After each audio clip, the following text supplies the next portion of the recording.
Bismillahirrahmanirrahim. Assalamualaikum warahmatullahi wabarakatuh. Innal hamdalillah nahmaduhu wa nasta'inuhu wa nastahdihi wa nastaghfiruh wa na'udzu billahi min shururi anfusina wa min sayyiati a'malina. Man yahdihillahu fala mudilla lahu wa man yudlilhu fala hadiya lahu. Amma ba'du, rabbi shrah li sadri wa yassir li amri wahlul 'uqdatam min lisani yafqahu qawli. Jamaah sekalian dirahmati Allah Subhanahu wa taala,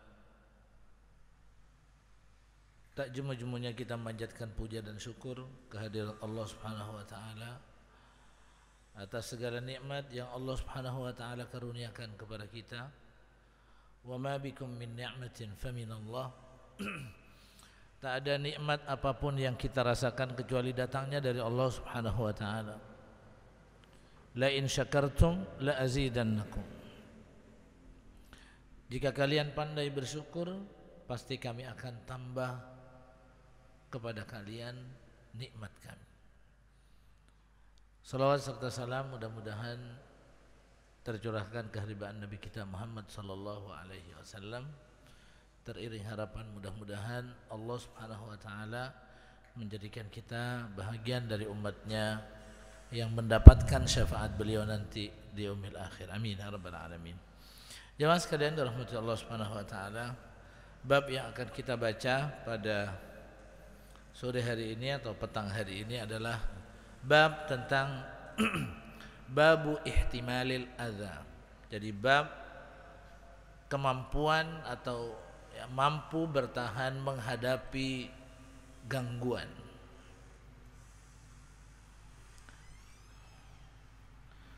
Bab ini sebenarnya hampir sama dengan bab yang sebelumnya. Bahkan sebahagian ayat yang disebutkan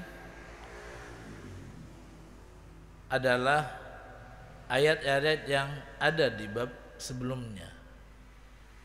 Al-Imam An-Nawawi di bab ini hanya menyebutkan satu hadis untuk menyempurnakan apa yang beliau sebutkan pada bab al-i'rad, berpaling dari orang-orang yang berbuat jahil, atau pada bab yang sebelumnya.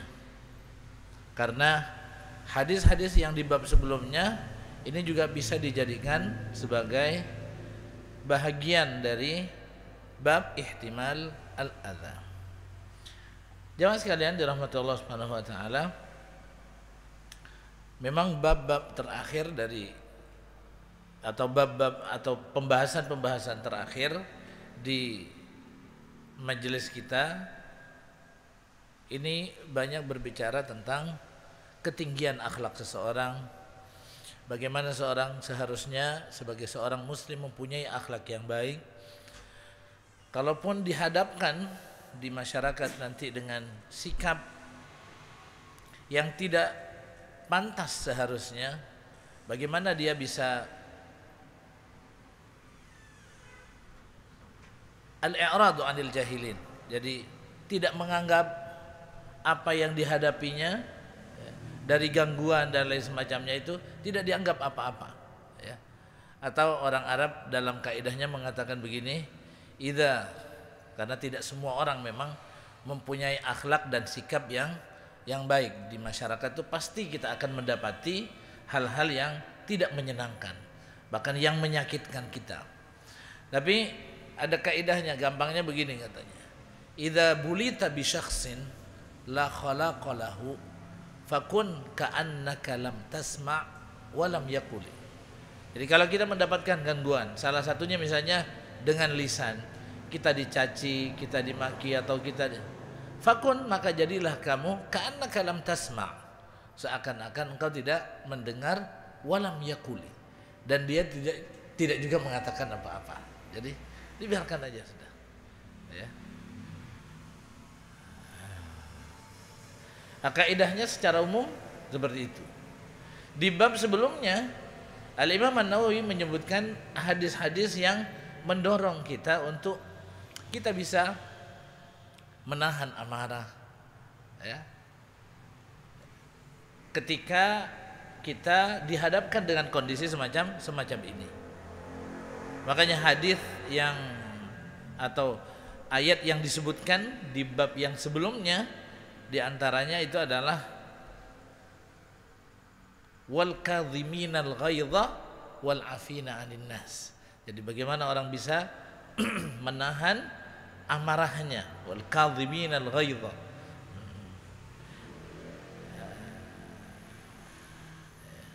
Lah, di bab ini ternyata Al-Imam An-Nawawi mengulangi hadis ini, ayat ini, ya, ayat ini. Ayat ini sebenarnya berbicara awalnya tentang kurang lebih sifat orang-orang yang bertakwa di dalam surat Ali Imran ayat 134. Allah berfirman, "Wasari'u ila maghfiratin mir rabbikum wa jannatin 'arduha as-samawati wal ardu u'iddat lil muttaqin." الذين ينفقون في السراء والضراء والكاظمين الغيظ والعافين عن الناس والله يحب المحسنين. Allah mengatakan wasari'u, dan bersegeralah kalian, bercepat-cepatlah. Sara'a yusari'u. Ila maghfiratin mir rabbikum, untuk menggapai dan mendapatkan maghfirah, ampunan, mir rabbikum, dari Tuhan kalian. Wa jannatin, dan surga yang arduha, yang luasnya as-samawat wal ard, langit, seluas langit dan bumi. Uiddat lil muttaqin, disediakan bagi orang-orang yang bertakwa. Para ulama mengatakan bahwa perintah untuk bersegera untuk menggapai ampunan dari Allah Subhanahu wa taala dan surga sebenarnya dakwatul lil amal. Sebenarnya ini adalah dorongan mengajak kita untuk bersegera untuk melakukan amalan. Kenapa? Karena al-maghfirah dan al-jannah ini bisa didapatkan dengan al-amal. Dan betapa seringnya Allah Subhanahu wa taala menggandengkan di dalam Al-Qur'an, wa basyiril ladzina amanu wa amilus solihati anna lahum jannat. Jadi dorongan untuk kita beramal. Berilah kabar gembira orang-orang yang beriman dan melakukan amal saleh bahwa mereka nanti akan mendapatkan surga.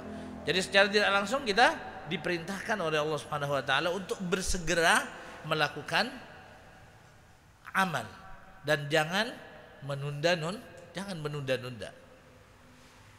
Nah, kenapa Al-Isra itu diwajibkan seperti ini? Karena kita tidak tahu sampai kapan sebenarnya kita masih punya kesempatan untuk beramal. Ya.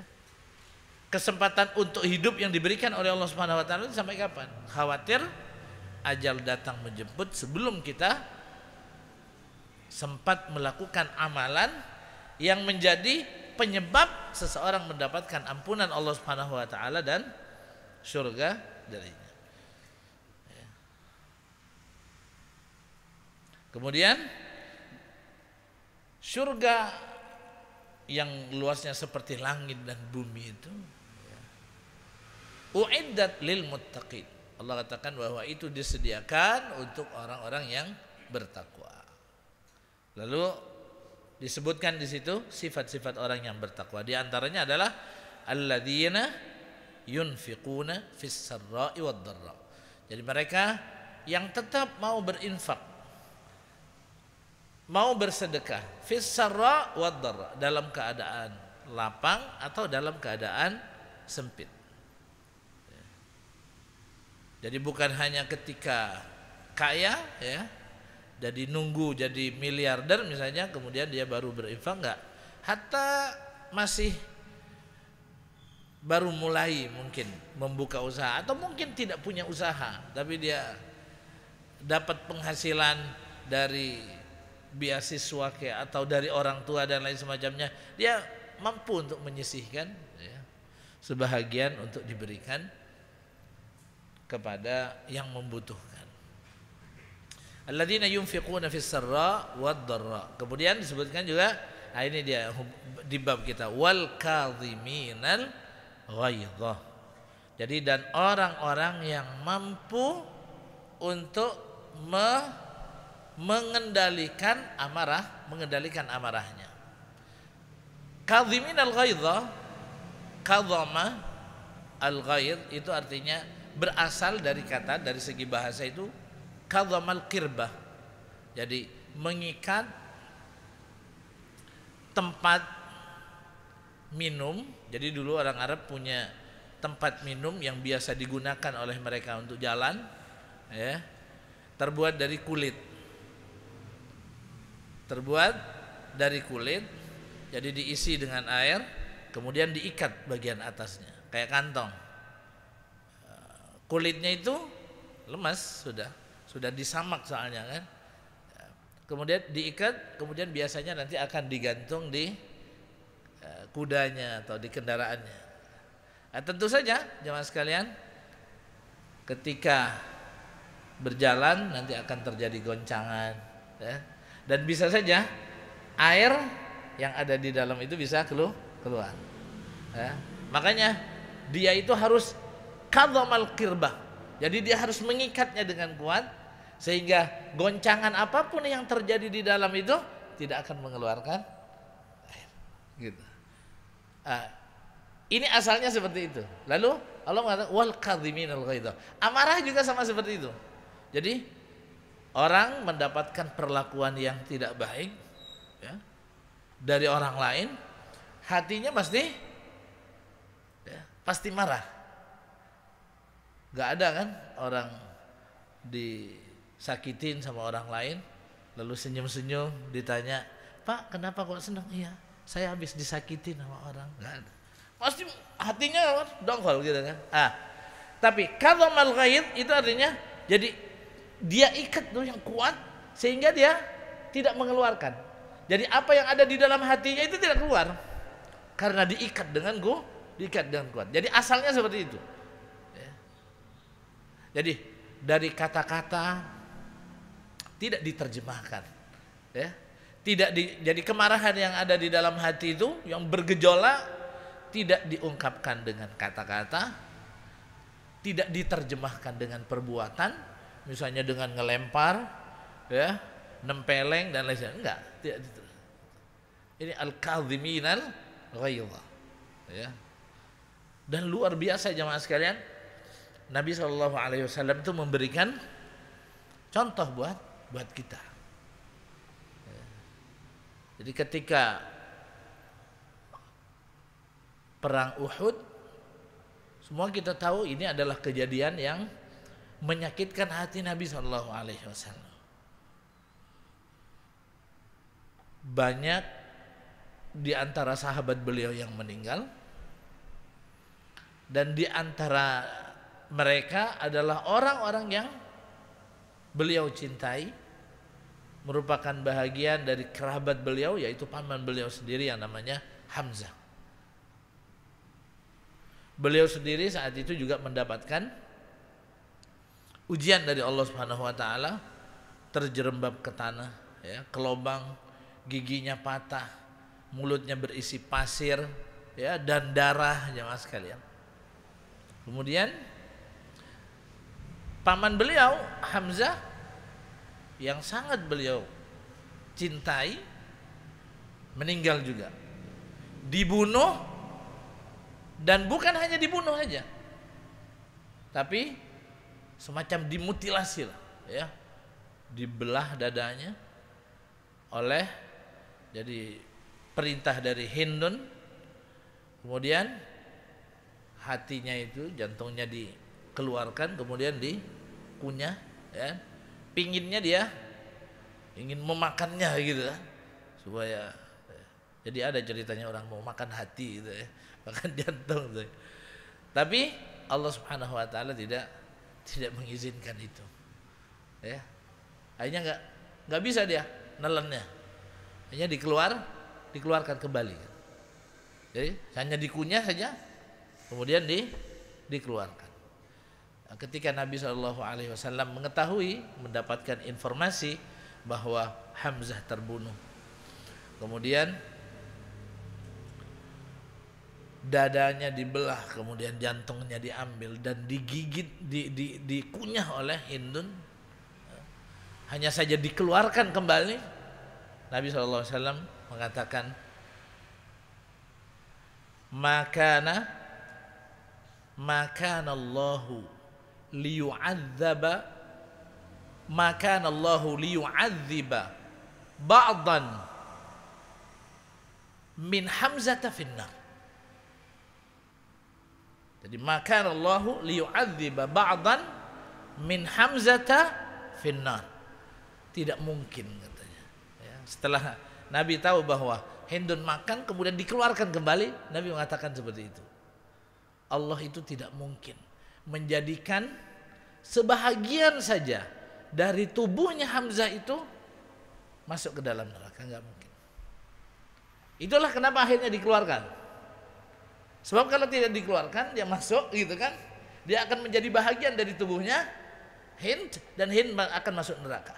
Nggak mungkin. Di situ jamaah sekalian dirahmati Allah Subhanahu Wa Taala, sifat Nabi SAW, ya, Kazim al-Ghaidh itu mulai, Nabi marah saat itu, ya, marah. Karena itu peristiwa yang menyakitkan, ya. Sampai Nabi mengatakan, kalau sekiranya la in adfarani Allahu ala Quraisyin fi mautinin minal mawatin la umathilanna bi 30 rajulan minhum. Kalau satu saat Allah Subhanahu wa taala memberikan kemenangan kepadaku di salah satu peperangan di antara peperangan-peperangan yang dipertemukan dengan orang-orang Quraisy, aku akan lakukan hal yang sama kepada 30 orang dari mereka. Di ungkapan mana? Saat itulah jemaah sekalian, ta'dib minallahi subhanahu wa ta'ala, Nabi SAW mendapatkan taujih dari Allah Subhanahu wa taala. Apa kata? Wa in aqabtum fa'aqibu bimithli ma uqibtum bih. Wa la in sabartum lahuwa khairan lis-sabirin. Tapi Allah memberikan taujih, kalau kalian mendapatkan ujian, kalian disiksa, ingin melakukan pembalasan, fa'aqibu, maka lakukan pembalasan itu ya sama, setimpal. Bimithli ma uqibtum bih. Tapi wala in sabartum lahuwa khairul lisabirin. Tapi kalau kalian bisa bersabar, itu lebih baik bagi orang-orang yang bisa bersabar. Lahuwa khair, itu adalah kebaikan yang luar biasa bagi mereka yang bisa bersabar. Di sini jemaah sekalian, ya, kadhmu al-ghaidh itu benar-benar tampak dari Nabi Shallallahu Alaihi Wasallam.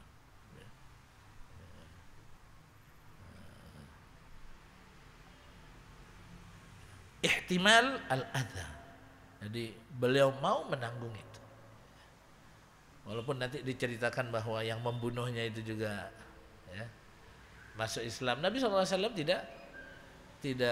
tidak mengambil balasan apa-apa dari, tidak membalas, tidak melakukan pembalasan apa-apa. Ini kemampuan untuk ihtimalil adha, ya.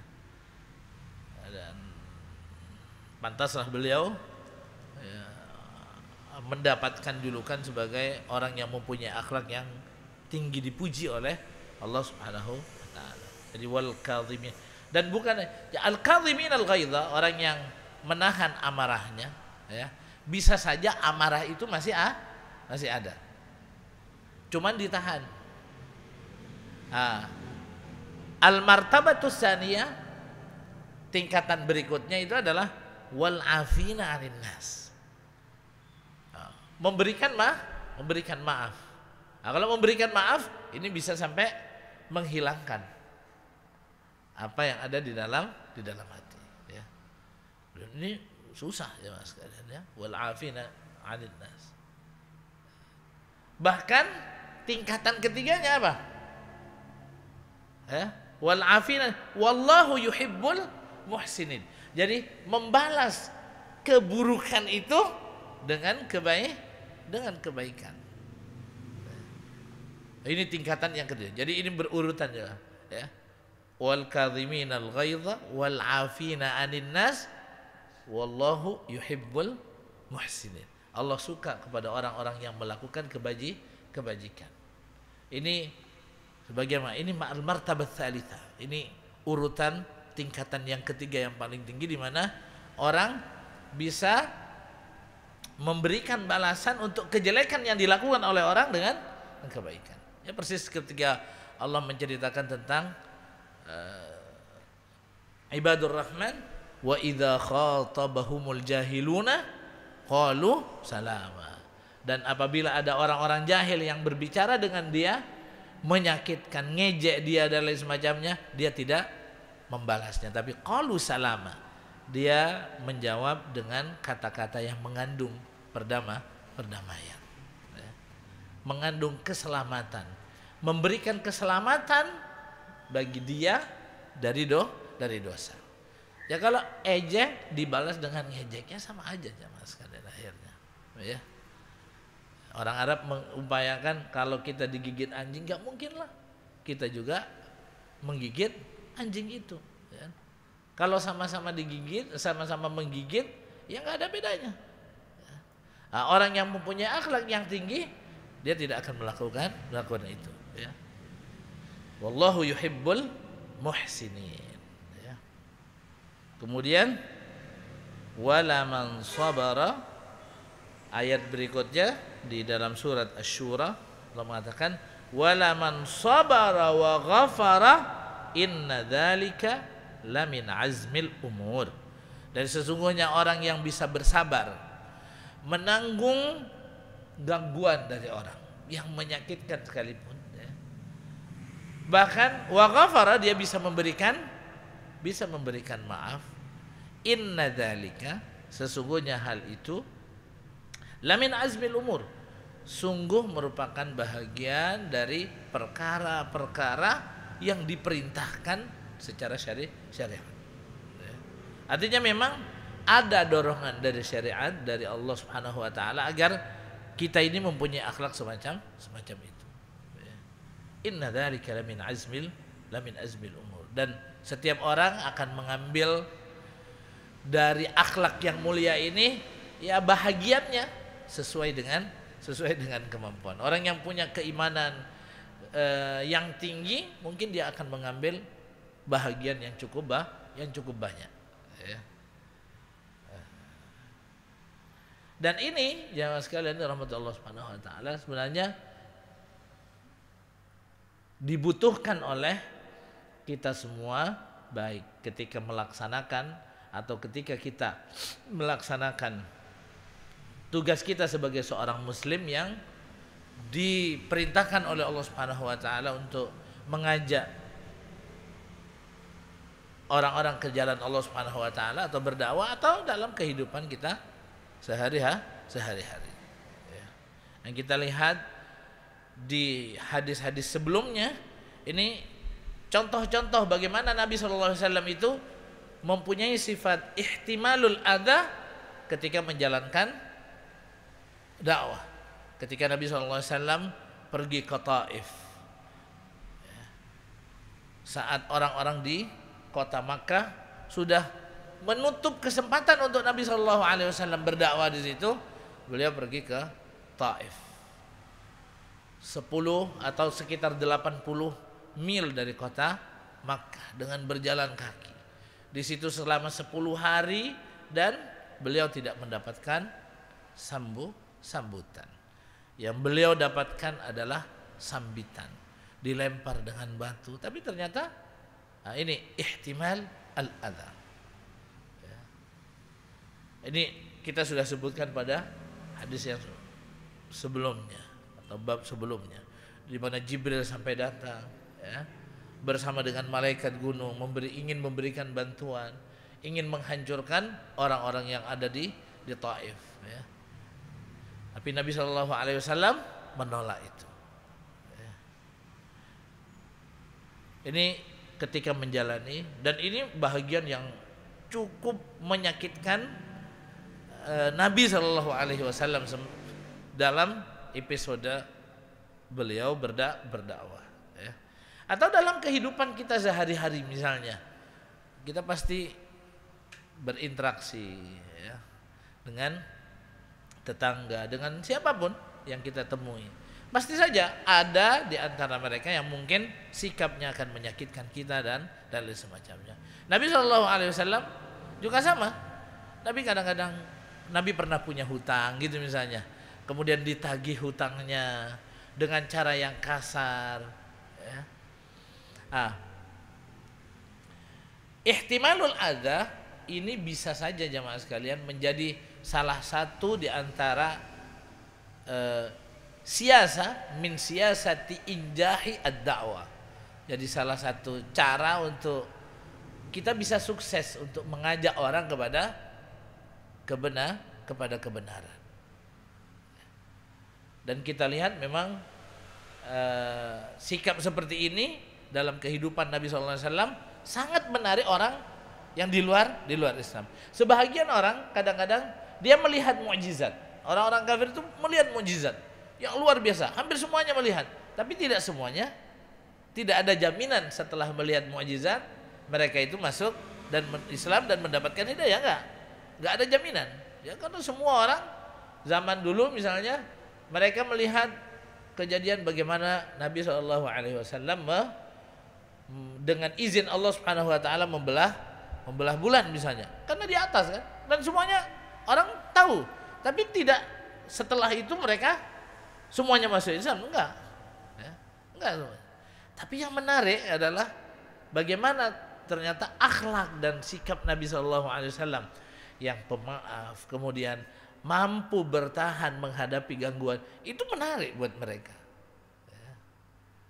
Ya, ketika Nabi ditagih misalnya hutangnya oleh seorang ahlul kitab, Yahudi mungkin, kemudian Nabi berjalan bersama beberapa sahabat, di antaranya ada Sayyidina Umar, kemudian Nabi SAW ditarik selendangnya atau serbannya, kemudian orang itu berteriak dan mengatakan, iqdi dainak ya Muhammad, bayarlah hutang wahai Muhammad, ya, sampai membekas di leher Nabi SAW. Sayyidina Umar hampir melakukan perhitungan dengan orang ini. Hanya saja Nabi SAW melarang. Namun jemaah sekalian dirahmati Allah Subhanahu Wa Taala, ternyata sikap yang buruk itu Nabi SAW mampu menahannya. Nabi SAW tidak marah kepada orang itu, malah yang mendapatkan khitab dari Nabi, yang diajak bicara oleh Nabi dan diberi peringatan adalah Umar bin Khattab, yang sudah mulai nadanya keras kepada orang ini. Dia mengatakan Rasulullah mengatakan maknanya bahwa Umar, orang ini, ya, tidak perlu sikap seperti yang kau tampilkan itu. Ya. Dia mungkin kamu bisa mengatakan kepada dia, kalau mau nagih hutang, nagihlah yang baik-baik aja caranya. Kamu juga bisa bilang kepadaku, ya Rasulullah, kalau Anda punya hutang silakan bayar, gitu aja. Tapi orang itu sama sekali tidak dimarahin oleh Nabi. Tapi ini yang menarik buat dia ternyata. Ya. Di beberapa riwayat disebutkan bahwa orang ini katanya membaca di kitab sucinya bahwa Nabi yang terakhir itu punya akhlak yang luar biasa baik. Tambah kasar kamu kepadanya, dia akan lembut. Gitu. Rupanya dia sambil ingin membuktikan, dan ternyata itu yang menjadikan dia masuk Islam. Ya.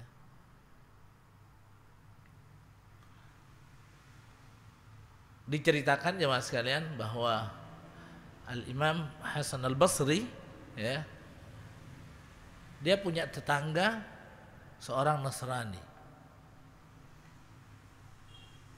bahagian atas dari rumah Al-Imam Hasan al-Basri itu ada air netes.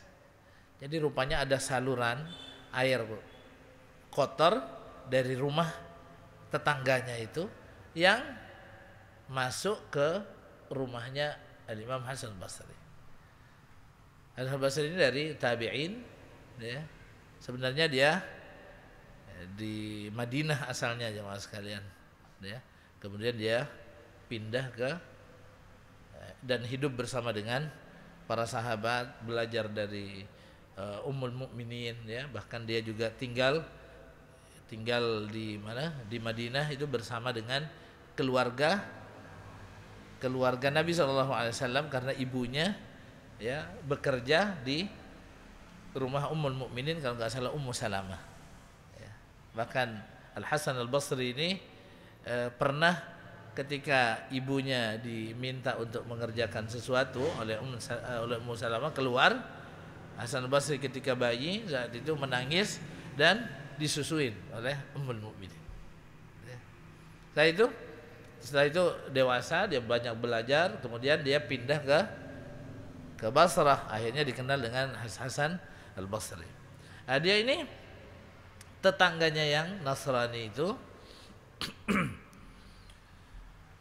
rumahnya ada bocornya, kemudian ada saluran air kotor yang masuk ke rumah dia. Imam Hasan al-Basri nggak banyak omong, jemaah sekalian, dia hanya menyediakan ember di bawah tetesan itu. Dan setiap malam air yang tumpah ke situ itu dibuang, nanti taruh lagi. Terus gitu. Sampai 20 tahun. Sampai 20 tahun. Satu saat Al-Imam Hasan al-Basri sakit. Tetangganya jenguk. Lalu dia masuk ke rumahnya, dia lihat ada ember. Lah, ini ember apa? Dia lihat, tahu posisinya. Wah, ini padahal itu ada kotorannya, Mas. Ada ember. Ah, ini mah dari rumah saya nih. Imam, sudah mundukam wa anta tahtamilu hadzal adza minni. Jadi sejak kapan Anda ini bisa menanggung gangguan ini dari saya? Imam Hasan al-Basri 20 aman, ya 20 tahun kira-kira katanya. Langsung jemaah sekalian saat itu, ya, dia terenyuh hatinya dan masuk Islam. Jadi benar-benar ini sebenarnya salah satu di antara siasat injah ad-da'wah, ya. Makanya Nabi SAW atau mengharapkan bahwa ya, semampu yang kita bisa, sambil kita mohon kepada Allah Subhanahu wa taala taufik dan hidayahnya, kita belajar untuk bisa menahan itu, walaupun ini bukan sesuatu yang mudah, ya. Lalu Imam Nawawi mengatakan wa fil babi al-ahaditsus sabiqatu fil babi qablahu, dan hadis-hadis yang berhubungan dengan ihtimalul adza sebenarnya hadis-hadis yang sebelumnya sudah disebut di bab yang ke-75, dan ini bab yang ke-76. Beliau hanya menyebutkan satu hadis an Abi Hurairah radhiyallahu taala anhu, diriwayatkan dari Abi Hurairah radhiyallahu taala anhu, anna rajulan, bahwa ada seorang laki-laki, qala, yang mengatakan, ya Rasulullah, inna li qarabatan asiluhum wa yaqta'unani. Saya ini punya kerabat yang asiluhum, saya selalu silaturahim kepada mereka, tapi yaqta'unani, mereka memutuskan hubungan dengan saya. Wa uhsinu ilaihim, dan aku bersikap baik kepada mereka. Wa yusi'una ilayya, tapi mereka bersikap buruk kepadaku. Wa ahlumu anhum wa yajhaluna alayya, dan saya bersikap sabar kepada mereka, tapi mereka sering jahil kepada saya. Ini gimana? Faqala, lalu Nabi SAW mengatakan kepada orang laki-laki ini, La in kunta kama qulta, kalau engkau ini sama seperti yang kamu katakan, faka'annama tusiffuhumul mal. Jadi seakan-akan engkau ini menjadikan mereka, memasukkan ke dalam mulut mereka debu sisa pembakaran. Jadi benda itu kalau dibakar, kayu misalnya dibakar, dia akan habis, akan menjadi debu. Debu yang panas itu disebut dengan al-mal, ya. Dan itu menyakitkan kalau dimasukkan ke mulut gitu. Jadi kalau engkau memang seperti yang kau katakan, maka seakan-akan engkau ini menjadikan mereka memasukkan ke mulut mereka sendiri dengan sikap yang mereka tampakkan kepadamu, seperti orang yang memasukkan ke dalam mulutnya sendiri debu hasil atau sisa pembakaran. Wala yazalu ma'aka minallahi dhahirun alaihim, dan Allah madumta ala dzalik, dan selama engkau tetap bersikap baik seperti itu, tentunya kau tidak akan mendapatkan dosa, tapi akan mendapatkan pahala. Selama engkau bisa melakukan ihtimalul adza terhadap, la yazalu ma'aka minallahi dhahirun alaihim, Allah Subhanahu wa taala selalu akan memberikan penolong buat kamu atas mereka. Ya. Ini hanya sekedar contoh yang diungkapkan oleh Al-Imam An-Nawawi melalui hadis ini, bahwa dalam kehidupan itu biasanya ada saja orang yang bersikap tidak baik kepada kita, dan bagaimana seseorang harus menghadapinya. Di hadis ini diisyaratkan bahwa orang yang bersikap buruk kepada orang lain, dia akan mendapatkan dosa, dan seakan-akan dari saking buruknya apa yang mereka lakukan itu, seperti orang yang memasukkan ke dalam mulut mereka sendiri abu hasil pembakaran yang masih dalam kondisi panas. Dan ini adalah perumpamaan untuk menunjukkan betapa besar sebenarnya dosa yang mereka lakukan. Sementara mereka yang menanggung derita dan melakukan kebaikan kepada mereka, dia tidak akan mendapatkan dosa apapun. Bahkan Allah Subhanahu wa taala selalu akan memberikan pertolongan kepada dia. Jadi secara umum hadis ini mengisyaratkan tentang disyariatkannya seseorang ihtimalul adza, ya. Jadi mampu bertahan menanggung gangguan dari orang lain, kemudian disyariatkannya membalas keburukan itu dengan kebaikan kalau bisa. Karena itu akan menjadi penyebab orang yang melakukan keburukan itu bisa sadar akhirnya.